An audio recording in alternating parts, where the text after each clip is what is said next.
നമസ്കാരം, ഞാൻ Shaiju Adappally, Ernakulam saint Mary's prayer മിനിസ്ട്രിയിൽ നിന്ന്.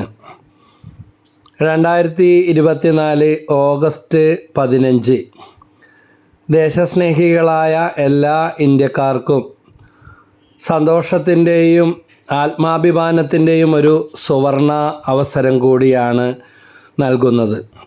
അതോടൊപ്പം സഭാ തനയർ എന്ന നിലയിൽ വിശ്വാസികളായ ഓരോ ക്രൈസ്തവനും ഓരോ സഭാമക്കൾക്കും ഏറെ സന്തോഷം പകരുന്ന ഇരട്ടി മധുരമുള്ള ഒരു ദിവസമാണ്.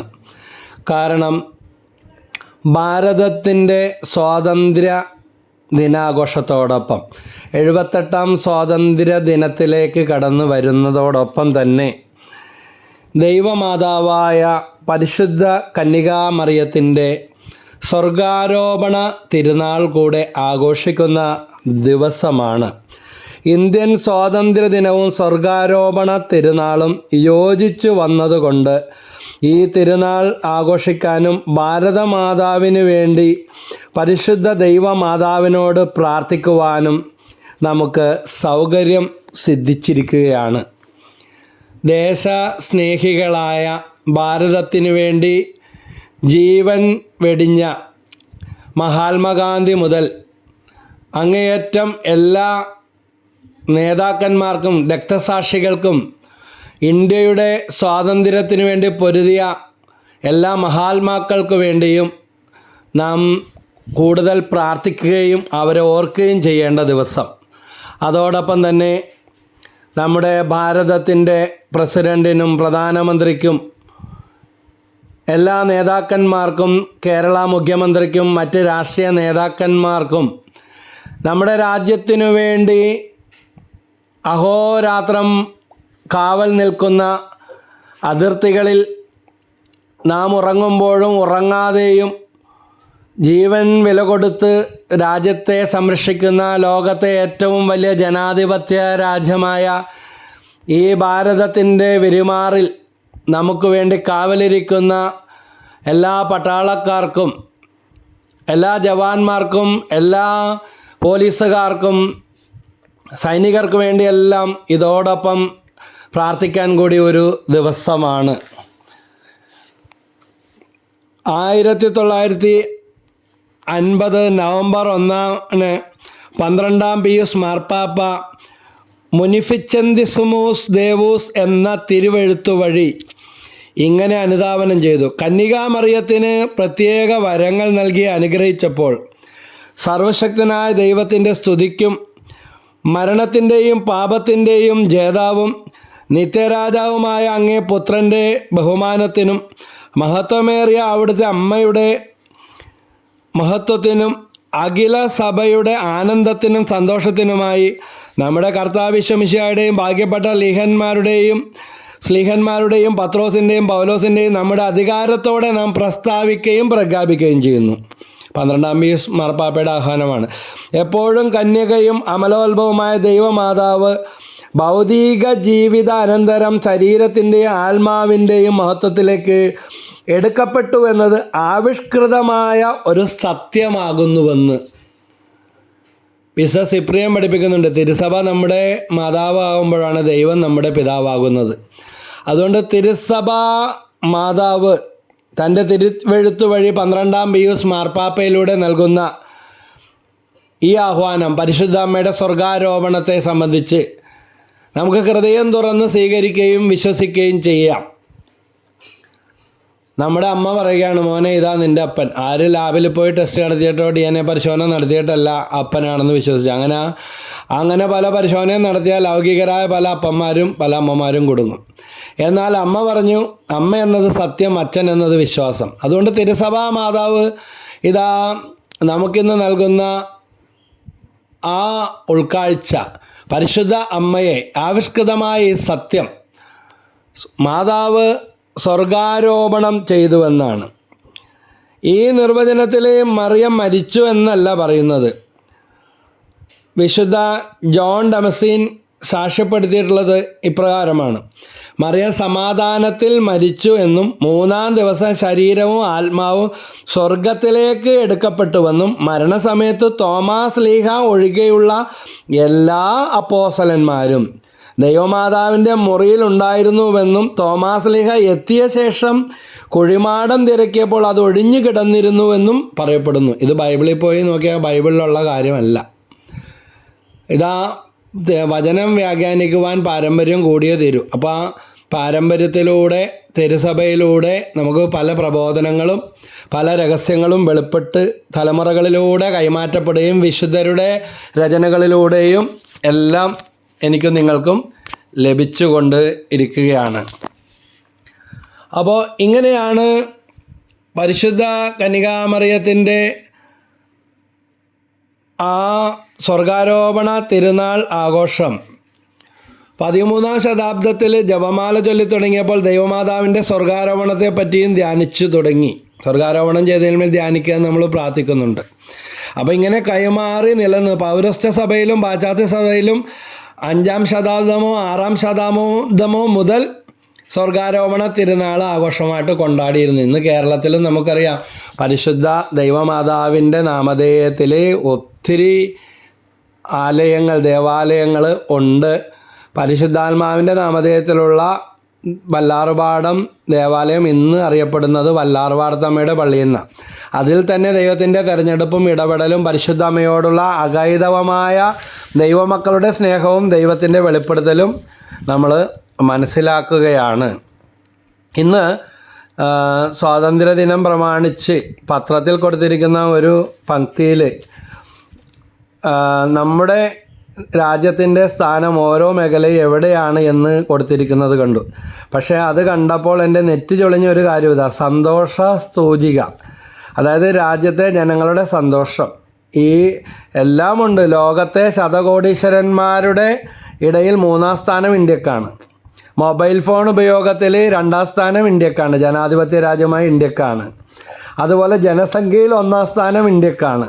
എന്താണ്? ശതകോടീശ്വരന്മാരുടെ സ്ഥാനത്തിൽ 3-ാമതാണ്. 169 ശതകോടീശ്വരന്മാർ ഇന്ത്യയിലുണ്ട്.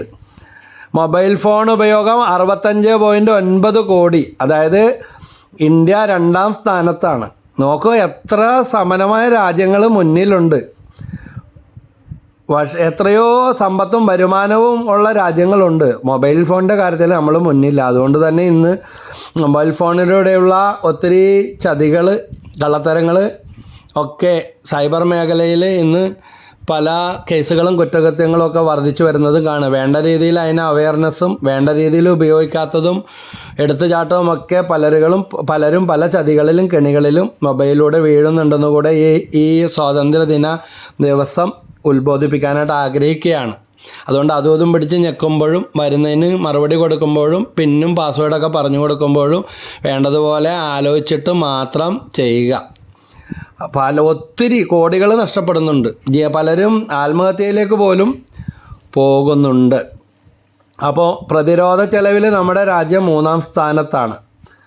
അപ്പോൾ പ്രമുഖമായ പത്രത്തിലൂടെ ലഭിച്ച ആ ഒരു കണക്കുകൾ ഇങ്ങനെയൊക്കെയാണ് സൂചിപ്പിക്കുന്നത്. പക്ഷേ സന്തോഷ സൂചികയിൽ 126-ാം സ്ഥാനം, ആയുർദൈർഘ്യം 125-ാം സ്ഥാനം.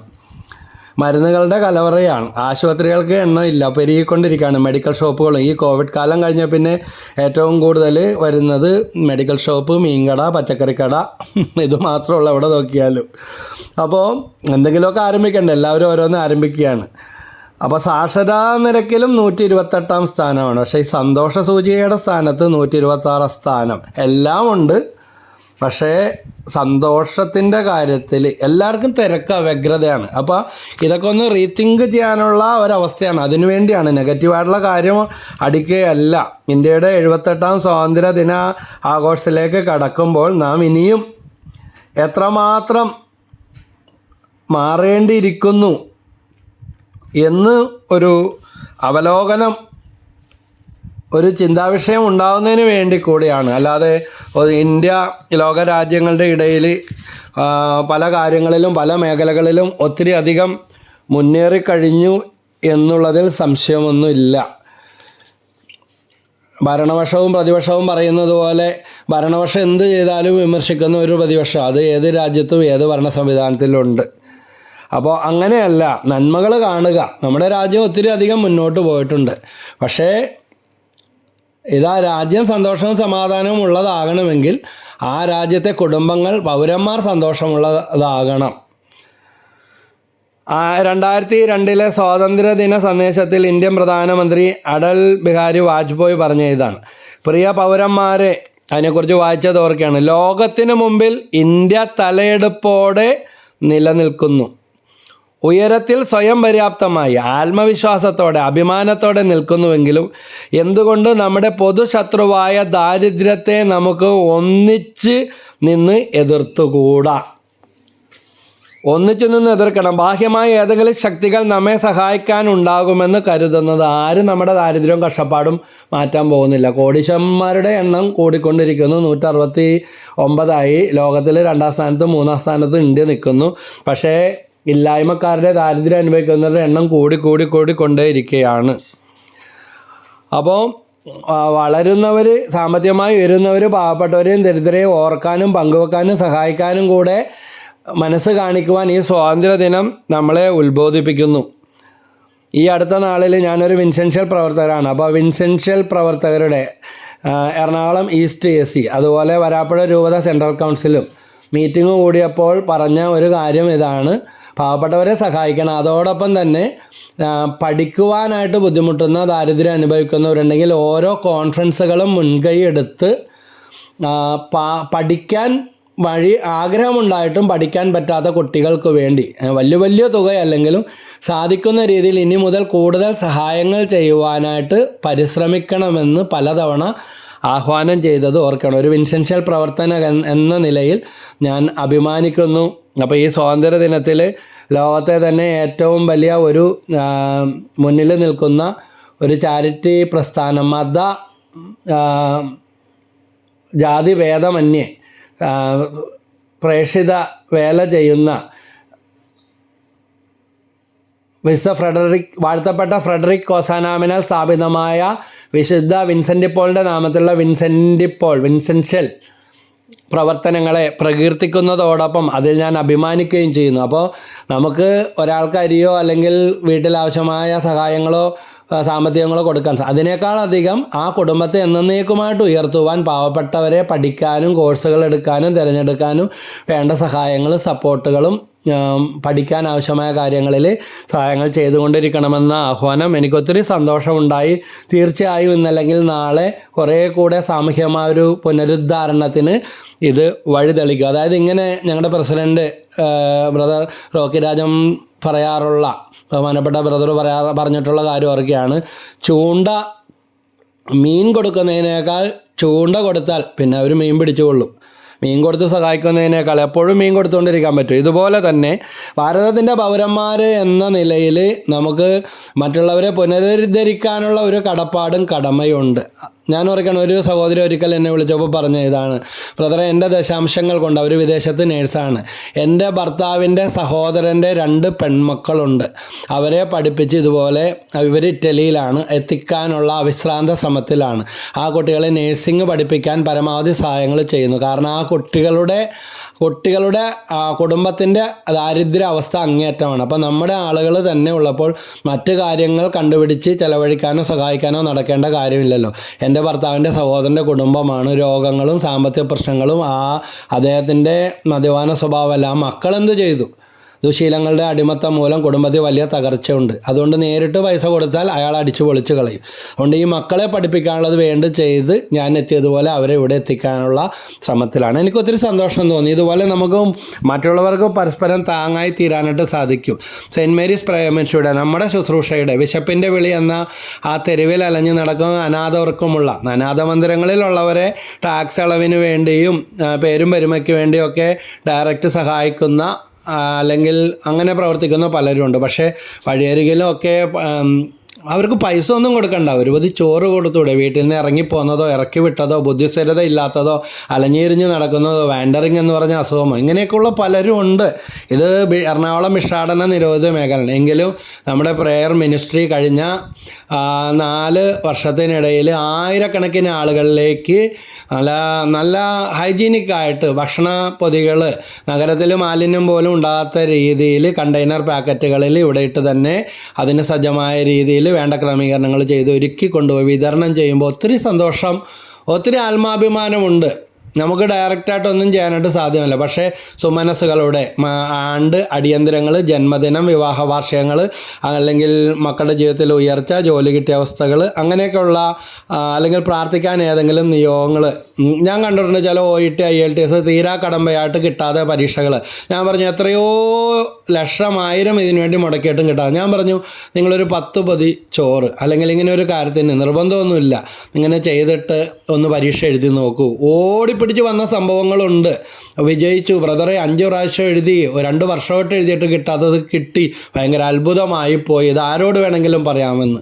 അപ്പോൾ ഞാൻ പറഞ്ഞത് നമുക്ക് സഹായിക്കണം തന്നെ എന്നല്ല, നന്മകൾ ചെയ്യുക. നമ്മൾ ഒത്തിരി കാര്യങ്ങൾക്ക് വേണ്ടി വാരി വിതറി ചിലവാക്കുമ്പോൾ ഇന്ത്യ മഹാരാജ്യത്തിൻ്റെ 78ാം സ്വാതന്ത്ര്യ ദിനത്തിൽ നിൽക്കുമ്പോൾ ഇതാ ഇവിടെ ദാരിദ്ര്യം ശതകോടീശ്വരന്മാരുടെ നാടാണ്. അതിൽ 3ാം സ്ഥാനത്തും 169ഓളം ശതകോടീശ്വരന്മാർ മുന്നിൽ നിൽക്കുമ്പോഴും സന്തോഷം ഇല്ലാതെയും ആയുരാരോഗ്യത്തിലും ദാരിദ്ര്യത്തിലും ഒക്കെ ഇനി അവർക്ക് മരുന്ന് മേടിച്ചു കൊടുക്കുക. എനിക്ക് എൻ്റെ സുഹൃത്ത് ബിനോബാബു പോലീസ് ഉദ്യോഗസ്ഥനാണ്. അദ്ദേഹം പറയാറുണ്ട്, ജനമൈത്രി പോലീസാണ് അദ്ദേഹവും സിനീഷ് സാറും ഒക്കെ എറണാകുളം നോർത്ത് വീടുകൾ സന്ദർശിക്കാൻ പോകും. എനിക്ക് അറിയാവുന്ന ചെവിക്ക് ചെവി അറിയാത്ത പരസ്യം ഇല്ലാത്തൊരു കാര്യം, ചില വീടുകളൊക്കെ സന്ദർശിക്കുമ്പോൾ ക്യാൻസർ രോഗിയാണ് അല്ലെങ്കിൽ അമ്മ മാത്രമേ ഉള്ളൂ ബുദ്ധിമുട്ടാണെന്ന് അറിയുമ്പോൾ അവർ മുൻകൈ എടുത്തോ അല്ലെങ്കിൽ സംഘടിപ്പിച്ചോ മരുന്നുകളോ. അപ്പോൾ ഞാനും ഇതുപോലെ എനിക്ക് കിട്ടിയ ഇവിടെ വിശപ്പിൻ്റെ വെളിയിൽ കിട്ടിയതിൽ നിന്ന് അദ്ദേഹം പറഞ്ഞതനുസരിച്ച് ഞങ്ങൾ ഒരുമിച്ച് കൊണ്ടുപോയി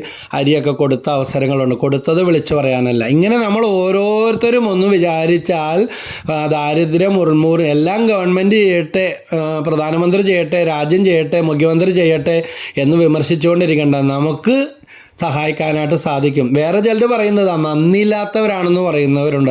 നമ്മളിതൊന്നും നോക്കണ്ട, ദുഷ്ടൻ്റെ ശിഷ്ടൻ്റെ മേൽ ഒരേപോലെ ദൈവം കരുണ വർഷിക്കും, മഴ പെയ്യിക്കുന്നുണ്ടല്ലോ, സൂര്യൻ ഉദിപ്പിക്കുന്നുണ്ടല്ലോ, അതുകൊണ്ട് ആർക്ക് കൊടുത്താലും കൂടപ്പറപ്പങ്ക് കൊടുക്കൂല എന്ന് പറയുന്നവർ, അയൽവാസിക്ക് കൊടുക്കൂല, അത് തെറ്റെന്ന് പറയും. നമ്മുടെ വികലമായ കാഴ്ചപ്പാടാണ്. മനുഷ്യരെന്ന നിലയിൽ സോദരത്തേന വസിക്കുവാൻ പങ്കുവെക്കാൻ സാധിക്കണം. അപ്പോൾ മുൻ പ്രധാനമന്ത്രി അടൽ ബിഹാരി വാജ്പേയിയുടെ 2022 സ്വാതന്ത്ര്യ ദിനത്തിൽ സന്ദേശം, ലോകത്തിനു മുമ്പിൽ ഇന്ത്യ തലയെടുപ്പോടെ നിൽക്കുന്നു, ഉയരത്തിൽ സ്വയം പര്യാപ്തമായ ആത്മവിശ്വാസത്തോടെ അഭിമാനത്തോടെ നിൽക്കുന്നുവെങ്കിലും എന്തുകൊണ്ട് നമ്മുടെ പൊതുശത്രുവായ ദാരിദ്ര്യത്തെ നമുക്കൊന്നിച്ച് എതിർത്തുകൂടാ. ദാരിദ്ര്യം എന്ന് പറഞ്ഞപ്പോൾ അവിടെ മൂലം ഇങ്ങോട്ട് വാചാലമായിപ്പോയി. ബാഹ്യമായ ഏതെങ്കിലും ശക്തികൾ നമ്മെ സഹായിക്കാനുണ്ടാകുമെന്ന് കരുതുന്നത് മൗഢ്യമായിരിക്കും. നമുക്ക് നമ്മിൽ തന്നെ വിശ്വാസം അർപ്പിക്കണമെങ്കിൽ സർവധർമ്മ സമഭാവന എന്ന മതേതരത്വ കാഴ്ചപ്പാട് നിലനിർത്തണം. അവിടെ ഹിന്ദുവെന്നോ മുസ്ലിമെന്നോ ക്രിസ്ത്യാനിയെന്നോ വേറിട്ട് നിന്നാൽ എങ്ങും എത്താൻ പോകുന്നില്ല. ജാതി മതമൊക്കെ മനുഷ്യനുണ്ടാക്കിയതാണ്. അപ്പോൾ രക്തം കൊടുക്കാൻ അല്ലെങ്കിൽ കിഡ്നി ഡൊണേഷൻ ചെയ്യാൻ, അവയവങ്ങൾ ഓർഗൻസ് ഡൊണേറ്റ് ചെയ്യാൻ, ഇതൊന്നും ജാതി മതവും പറഞ്ഞ് ആരും കടമ്പിടുത്തം പിടിക്കണില്ലല്ലോ. പിന്നെ ആർക്ക് വേണ്ടി എന്തിനാ? മനുഷ്യനാണെന്നുള്ള മട്ടിൽ ഞാനിപ്പോൾ ഒരു ക്രൈസ്തവ കുടുംബത്തിൽ ജനിച്ചുകൊണ്ട് ഞാനൊരു ക്രിസ്ത്യാനിയായിട്ട് വേറെ ആളൊരു ഹൈന്ദവ കുടുംബത്തിൽ ജനിച്ചുകൊണ്ട് അയാൾ ഹൈന്ദവനായിട്ട് ജീവിക്കുന്നു, മറ്റൊരാൾ മുസൽമാൻ്റെ കുടുംബത്തിൽ ജനിച്ചുകൊണ്ട് മുസൽമാനായിട്ട്. മറ്റൊരു മതത്തെയോ ഒരു ജാതിയെയോ മനുഷ്യനെയോ ആകെ ഇവിടെ ഉള്ളത് പുരുഷജാതിയും സ്ത്രീജാതിയാണ്, പുരുഷലിംഗവും സ്ത്രീലിംഗവും ഉള്ളത്. ഇനി എത്രായിരം ജാതി മത വേർതിരിവുകളും വേലിക്കെട്ടുകളും ഇവിടെയുള്ളൂ. ഇതിൻ്റെ പേരിൽ തീവ്രവാദികളെ പോലെ ആക്രോശിക്കുകയും അധിക്ഷേപിക്കുകയും ചെയ്യും. ഈ ജീവിതം അതിന് തികയത്തില്ല. മനുഷ്യനെ സ്നേഹിക്കാനാ എല്ലാ മതങ്ങളും ഉത്ബോധിപ്പിക്കേണ്ടതും. അതുകൊണ്ട് ജാതിയും മതത്തിൻ്റെയും സഭയുടെയും വർഗത്തിൻ്റെയും വേലിക്കെട്ടുകൾ തകർക്കപ്പെടണം.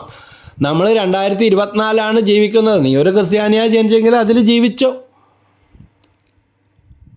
അപ്പോൾ ആ ലോക മാനവികതയിലേക്ക് ആഗോളവൽക്കരണത്തിലേക്ക് കടന്നു വന്നു. വ്യാപാര മേഖലകളും ബിസിനസ് സാമ്രാജ്യങ്ങൾ, ലോകത്തിലെല്ലാം പഠന മേഖലകൾ. ഇവിടെയുള്ളവർ UK പോയി പഠിക്കുന്നു, UK ഉള്ളവർ ഇവിടെ വന്ന് കുസാറ്റിലൊക്കെ വന്ന് അങ്ങനെ പല സ്ഥലങ്ങളിലും വന്ന് ഡിഗ്രികളും പഠനങ്ങളും റിസർച്ചൊക്കെ ചെയ്തു പോകുന്നു. കാനഡയിൽ അമേരിക്കയിലുള്ളവർ ഇന്ത്യയിൽ വരുന്നു, ഇന്ത്യയിലുള്ളവർ മറ്റു പല രാജ്യങ്ങളിൽ പോകുന്നു. പിന്നെ ഈ ജാതിയുടെ മതത്തിൻ്റെ വേലിക്കെട്ടും പറഞ്ഞുകൊണ്ടിരിക്കുന്ന ആർക്ക് വേണ്ടിയാണ്? നമ്മുടെ ആളുകൾ നമ്മുടെ കേരളത്തിൻ്റെ ഇന്ത്യയുടെ പ്രധാന വരുമാന മാർഗങ്ങളിൽ ഒന്ന് വിദേശ നാണ്യം കൊണ്ടുവരുന്നത് നമ്മുടെ ആളുകൾ, നമ്മുടെ സഹോദരങ്ങൾ ഗൾഫ് രാജ്യങ്ങളിലൊക്കെ കിടന്ന് അവിടെ അവരുടെ മതസ്ഥർ മാത്രം അല്ലെങ്കിൽ അവരുടെ ആൾക്കാർ മാത്രം ജോലിയെടുക്കുമെന്ന് വാശി പിടിച്ചാൽ പോയില്ലേ കഥ. അപ്പോൾ ഞാനൊരു ഉദാഹരണമായിട്ട് പറഞ്ഞതെന്ന് മാത്രം. ഓരോ രാജ്യത്തിലും അമൂല്യ സമ്പത്തുണ്ട്. അത് ജാതിയുടെയും മതത്തിൻ്റെയും വേലിക്കെട്ടിൽ വരരുത്. പരസ്പരം പങ്കുവെക്കണം. ഇന്ത്യക്കാരുണ്ടാക്കുന്നത് ഇന്ത്യക്കാർ മാത്രമേ കഴിക്കുള്ളൂ, മറ്റ് ജാതിക്കാർക്ക് മതസ്ഥർക്ക് കൊടുക്കൂല, ഇത് ഞങ്ങളുടെ ജാതിയാണ് ഞങ്ങളുടെ മതം എന്ന് പറഞ്ഞിരുന്നാൽ നമ്മൾ ഉയരുക. ഇവിടുത്തെ എത്രയോ കൃഷിയിലും അല്ലെങ്കിൽ വ്യവസായങ്ങളിൽ ഉൽപ്പാദിപ്പിക്കപ്പെടുന്ന ഉൽപ്പന്നങ്ങൾ മറ്റ് രാജ്യങ്ങളിലേക്ക് കയറ്റി അയക്കുകയും വിദേശ നാണ്യങ്ങൾ ലഭിക്കുകയും ചെയ്യുന്നത് കൊണ്ടാണ് പിന്നെ നമുക്ക് ക്രൂഡ് ഓയിലും അതുപോലെ നമുക്ക് ആവശ്യമുള്ള മറ്റ് പല കാര്യങ്ങളും നിലനിൽപ്പും ആധുനിക മെഷീനറികളും വികസനങ്ങളും പലതും ഇവിടെ എത്തിച്ചേരുന്നത്. അല്ലെങ്കിൽ ആ പഴയ വള്ളിക്കളസവും ഇട്ട് പഴയ കാളവണ്ടിയിൽ ഇപ്പോഴും പോയിക്കൊണ്ടിരുന്നതാണ്. 1947 ഓഗസ്റ്റ് 15 ബ്രിട്ടീഷ് ആധിപത്യത്തിൽ നിന്ന് ഇന്ത്യ സ്വാതന്ത്ര്യം നേടി. ദേശസ്നേഹികളെ വീരയോദ്ധാക്കന്മാരുടെ മഹാത്മാക്കളുടെ പരിത്യാഗങ്ങൾ, സമർപ്പണങ്ങൾ, രക്തസാക്ഷിത്വങ്ങൾ നമുക്ക് മോചനം തേടിയെങ്കിൽ ഇനിയും ഏറെ ദൂരം ഇന്ത്യ മുന്നേറേണ്ടിയിരിക്കുന്നു. ജാതി വർഗ ശക്തികൾക്ക് അതീതമായി നമ്മളെല്ലാം ഒന്നാണെന്നുള്ള ആ ഒരു സോദരത്തേന വാഴാനുള്ള അവസ്ഥയിലേക്ക് നാം വളരണം. ബീട്ടി താഹി ബിസാർദേ ആജ് കി സൂത്ലെ എന്ന തത്വം ഉൾക്കൊള്ളണം. ബീട്ടി ടാഹി ബിസാർദേ ആജ് കി സൂത്ലെ, ഭൂതകാലത്തെ മറക്കുക, ഭാവിയിലേക്ക് കൊതിക്കുക എന്നാണ് ഇതിനർത്ഥം. അതുകൊണ്ട് പഴഞ്ചൻ വിലകെട്ട പ്രമാണങ്ങളൊക്കെ വലിച്ചെറിയേണ്ട സമയം അതിക്രമിച്ചിരിക്കുകയാണ്. മാറ്റങ്ങളുണ്ടാകണം. അപ്പോൾ ഈ ഓർമ്മ നമ്മളിൽ ഉണ്ടാകട്ടെ. ദേശസ്നേഹികളായി മാതൃരാജ്യത്തോടുള്ള സ്നേഹത്തിൽ വളരാം. അത് തലമുറകൾക്ക് നമുക്ക് കൈമാറാം. ധീര രക്തസാക്ഷികളുടെ ചുടുനിണത്തിലാണ് ഇന്ത്യ വലിയ ജനാധിപത്യ ശക്തിയായി ലോക ജനസംഖ്യയിൽ 1-ാം സ്ഥാനമായി ഇന്ത്യ മുന്നേറിക്കൊണ്ടിരിക്കുന്നത്. ആ ബോധ്യം നമുക്കുണ്ടാകട്ടെ. ഇനിയും നമ്മൾ പിന്നിൽ നിൽക്കാനുള്ളവരല്ല. നന്മ ചെയ്തുകൊണ്ട് നമുക്ക് മുന്നേറാം. നമ്മുടെ കുടുംബങ്ങൾക്ക് അകത്ത് തന്നെ സമാധാനവും സന്തോഷവും. അന്തഃഛിദ്രങ്ങൾ മാറണം. അപ്പോൾ ഇങ്ങനെയുള്ള വ്യത്യാസങ്ങളെല്ലാം ഉണ്ടാകണം. വീണ്ടും കന്യാമറിയത്തിൻ്റെ സ്വർഗാരോപണ തിരുനാളിലേക്ക് കടന്നു വരിക. സ്വർഗാരോപണം എന്താ പറയുന്നത്? ഇറ്റലിയിലെ ചില ഗ്രാമങ്ങളിൽ ലിൻസിനാത്ത എന്നറിയപ്പെടുന്ന ഒരു ചടങ്ങുണ്ട്. നമ്മുടെ ശുശ്രൂഷയുമായി ബന്ധപ്പെട്ട് പല ആൾക്കാരും പല സഹോദരങ്ങളും ഇറ്റലിയിലൊക്കെ ജോലി എടുക്കുന്നുണ്ട്. അതൊത്തിരി സന്തോഷമുണ്ട്. അവരെല്ലാം സ്നേഹത്തോടെ ഓർക്കുന്നു, അവർക്ക് വേണ്ടി പ്രാർത്ഥിക്കുന്നു. പ്രധാന തെരുവിലൂടെ പരിശുദ്ധ കന്യകാമറിയത്തിൻ്റെ തിരുസ്വരൂപം വഹിച്ചുകൊണ്ട് ഒരു പ്രദക്ഷിണം നീങ്ങുന്നു. അവർക്കൊക്കെ ചിലപ്പോൾ അറിയാൻ പറ്റും. മറിയത്തിൻ്റെ സ്വർഗത്തിലേക്കുള്ള പോക്കാണ് ഇതിൻ്റെ പ്രതീകാത്മകമായ അർത്ഥം. എതിർവശത്ത് നിന്ന് മറ്റൊരു പ്രദക്ഷിണം വരുന്നു. യേശു മറിയത്തെ സ്വർഗത്തിലേക്ക് സ്വീകരിക്കാനായി വരുന്നത് സങ്കല്പിച്ച് യേശുവിൻ്റെ തിരുസ്വരൂപവുമായാണ് ആ പ്രദക്ഷിണം വരിക. അലങ്കരിച്ച പന്തലിൽ 2 പ്രദക്ഷിണങ്ങളും സമ്മേളിക്കുന്നു. 2 സ്വരൂപങ്ങളും 3 പ്രാവശ്യം കുമ്പിടുന്നു. തുടർന്ന് ഒറ്റ പ്രദക്ഷിണമായി ദേവാലയത്തിലേക്ക് പോകുന്നു. നമ്മുടെ കർത്താവ് മറിയത്തെ സ്വർഗത്തിൻ്റെ സിംഹാസനത്തിലേക്ക് നയിക്കുന്നു എന്നാണ് സങ്കല്പം. അപ്പം മരണത്തിൽ നിന്നും തിന്മയിൽ നിന്നും അവൾ സ്വതന്ത്രയായിരുന്നു. നാം അതിനെ സ്വർഗാരോപണമെന്നും അമലോത്ഭവം എന്നും ഒക്കെ വിളിക്കുന്നു. തിന്മയിൽ നിന്ന് അകന്ന് നമ്മളും ജീവിക്കുമ്പോൾ പരിശുദ്ധ കന്യകാമറിയത്തിൻ്റെ മാതൃക വചനം സ്വീകരിക്കുമ്പോൾ ഇതാ സ്വർഗത്തിന് അർഹമായ ഒരു ജീവിതം ഇവിടെ ജീവിക്കാൻ. ഇവിടെ നിന്ന് ആരംഭിക്കാത്ത സ്വർഗമില്ല, നരകമില്ല. നമ്മൾ ജീവിക്കുമ്പോൾ ഇവിടെ സ്വർഗമാക്കി മാറ്റണോ നരകമാക്കി മാറ്റണോ എന്നുള്ള തിരഞ്ഞെടുപ്പ് നമ്മളിൽ തന്നെയാണ്. തിന്മയെ എതിർക്കുമ്പോൾ നമ്മൾ സ്വതന്ത്രമാകുന്നു. അതിന് നമ്മൾ തയ്യാറുണ്ടോ? അപ്പോൾ ഈ സ്വാതന്ത്ര്യ ദിനം 78ാം സ്വാതന്ത്ര്യ ദിനവും പരിശുദ്ധ അമ്മയുടെ സ്വർഗാരോപണ തിരുനാളും വീണ്ടും ഒരുമിച്ച് വരുമ്പോൾ ഇതാ കഴിഞ്ഞ ദിവസം വയനാട്ടിലെ ഉരുൾപൊട്ടലിൽ ജീവൻ നഷ്ടപ്പെട്ടവരും ഇപ്പോഴും മൃതദേഹങ്ങൾ പോലും കണ്ടുകിട്ടാത്ത ആ ജീവനുകളെ, ആ മനുഷ്യരെ എല്ലാം സ്നേഹത്തോടെ ഓർക്കുകയും അവർക്ക് വേണ്ടി പ്രാർത്ഥിക്കുന്നു. കഴിഞ്ഞ നാളുകളിലൊക്കെ ഇതാ നമ്മുടെ ഇടയിൽ നിന്ന് മരണം മൂലം വേർപെട്ടു പോയവരെല്ലാം സ്നേഹത്തോടെ ഓർക്കുകയും നമ്മൾ ജീവനോടെ ഇരിക്കുന്നതിന് ദൈവത്തിന് നന്ദി പറയാം, നട്ടെടുത്ത് പുഷ്പിക്കാം. ഒരു ഇന്ത്യക്കാരനായി ജനിക്കാൻ അനുഗ്രഹം തന്നതിന് ദൈവത്തിന് നന്ദി പറയാം. നമുക്ക് തരുന്ന സ്വാതന്ത്ര്യത്തെ ഓർത്ത് ഇഷ്ടമുള്ള മതത്തിൽ ദൈവത്തിൽ വിശ്വസിക്കാനും ഇഷ്ടമുള്ള മതത്തിൽ അംഗമായിരിക്കുവാനും നമ്മുടെ ഭരണഘടന അനുശാസിക്കുന്ന സ്വാതന്ത്ര്യങ്ങൾ അനുഭവിക്കാനുമുള്ള ഒരു അനുഗ്രഹം ഈ രാജ്യത്തെ പൗരന്മാരെന്ന നിലയിൽ നമുക്ക് തരുന്നു. എന്നിരുന്നാലും ഇന്ന് രാജ്യത്തിന് അകത്ത് പുറമേ ബ്രിട്ടീഷുകാർ വിട്ടുപോയെങ്കിലും അടിമത്തം തകർന്നെങ്കിലും രാജ്യത്തിൻ്റെ കെട്ടുറപ്പിനെയും സുരക്ഷിതത്വത്തെയും തകർക്കുന്ന തരത്തിൽ ഉണ്ടായിക്കൊണ്ടിരിക്കുന്ന അന്തഛിദ്ര ശക്തികളെ തിരിച്ചറിയുകയും ഉന്മൂലനം ചെയ്യാൻ ഓരോ ഭാരതീയനും ഓരോ പൗരനും കടമയുണ്ടെന്നും അത് നിറവേറ്റുമെന്നും ഈ സ്വാതന്ത്ര്യ ദിനത്തിൽ നമുക്ക് പ്രതിജ്ഞ ചെയ്യാം. ബന്ധുര കാഞ്ചന കൂട്ടിലാണെങ്കിലും ബന്ധനം തന്നെ പാരിൽ. അതുകൊണ്ട് നമ്മുടെ സ്വാതന്ത്ര്യം അപരന് അസ്വാതന്ത്ര്യമായി വരാതിരിക്കുവാനായിട്ട് നമുക്കെപ്പോഴും പരിശ്രമിക്കാം. പ്രത്യേകിച്ച് ഇന്ന് കേരളത്തിൽ മാലിന്യ പ്രശ്നങ്ങളൊക്കെ മൂലം ഒത്തിരി വിഷമിക്കുന്നവരുണ്ട്. അന്തരീക്ഷ മലിനീകരണം അതോടൊപ്പം തന്നെ മാലിന്യങ്ങൾ വലിച്ചെറിയുകയും അതിനൊക്കെതിരെയുള്ള കർശനമായ നടപടികൾ, ഇതെല്ലാം നമ്മുടെ സ്വാതന്ത്ര്യത്തെ ഹനിക്കുന്ന, രോഗികളാക്കി മാറ്റുന്ന നമ്മൾ കണ്ടു ആയുസിൻ്റെ ആരോഗ്യത്തിൻ്റെ കാര്യത്തിൽ ഇപ്പോൾ ഡെങ്കിപ്പനിയും മറ്റു പലവിധ രോഗങ്ങളൊക്കെ പകർന്നു പിടിക്കുമ്പോൾ ഗവൺമെൻറ്റിനെതിരെ ആഞ്ഞടിച്ചിട്ട് കാര്യമില്ല. നമ്മൾ ആയിരിക്കുന്ന പാർപ്പിടങ്ങൾ, വസിക്കുന്ന ഇടങ്ങൾ തന്നെ വൃത്തിയായി സൂക്ഷിക്കുമ്പോൾ അപ്പുറത്തെ പറമ്പിലേക്ക്, അപ്പുറത്തെ കോമ്പൗണ്ടിലേക്ക് വലിച്ചെറിയുന്നവരോ അവരെ ഉപദ്രവിക്കുന്നവരോ ആയി തീരാതെ നമുക്ക്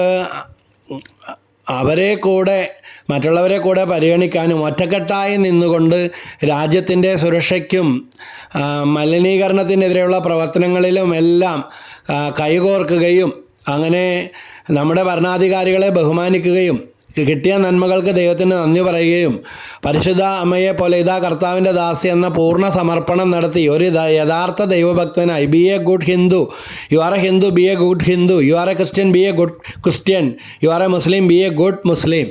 അങ്ങനെ ആ മതവും ദൈവവിശ്വാസവും അനുശാസിച്ചു തരുന്ന മറ്റുള്ളവരെ വെറുക്കാതെ എല്ലാ മതവും അനുശാസിക്കുന്നത് സ്നേഹമാണല്ലോ. സ്നേഹത്തിൽ വേരൂന്നിയ സ്നേഹമാണ് അഖില സാരമൊഴിയിൽ എന്ന് കവി പാടിയത് ഓർക്കുന്നില്ലേ?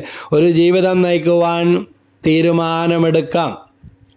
സ്വാതന്ത്ര്യം തന്നെ അമൃതം, പാരതന്ത്ര്യം മാനികൾക്ക് മൃതിയേക്കാൾ ഭയാനകം. അപ്പോൾ നമ്മുടെ ആ സ്വാതന്ത്ര്യം മറ്റുള്ളവർക്ക് അസ്വാതന്ത്ര്യത്തിന് കാരണമായി തീരാതെ ഇപ്പോൾ അനുഭവിക്കുന്ന സ്വാതന്ത്ര്യത്തിന് പിന്നിൽ പ്രവർത്തിച്ച എല്ലാ ദേശസ്നേഹികളെയും ഓർക്കുകയും പരിശുദ്ധമ്മയുടെ പാദാന്തികത്തിൽ നമ്മുടെ രാജ്യത്തെ സമർപ്പിച്ചുകൊണ്ട് രാജ്യത്തിൻ്റെ കെട്ടുറപ്പിനും സുരക്ഷയ്ക്കും നിലനിൽപ്പിനും വളർച്ചയ്ക്കും വേണ്ടിയും കെടുതികളിൽ നിന്നും നാശനഷ്ടങ്ങളിൽ നിന്നും പ്രകൃതിക്കെതിരെയുള്ള ദോഷപ്രവർത്തനങ്ങളിൽ നിന്നെല്ലാം പിൻവാങ്ങാനുള്ള കൃപയും ശക്തിയും ഒറ്റക്കെട്ടായി നിൽക്കാനുള്ള അനുഗ്രഹവും തരണമേ എന്ന് പരിശുദ്ധ അമ്മയുടെ ആ മാധ്യസ്ഥം വഴി ഭാരതാംബയെ സമർപ്പിച്ചുകൊണ്ട് നമുക്ക് പ്രാർത്ഥിക്കാം. ദൈവം എല്ലാവരെയും അനുഗ്രഹിക്കട്ടെ.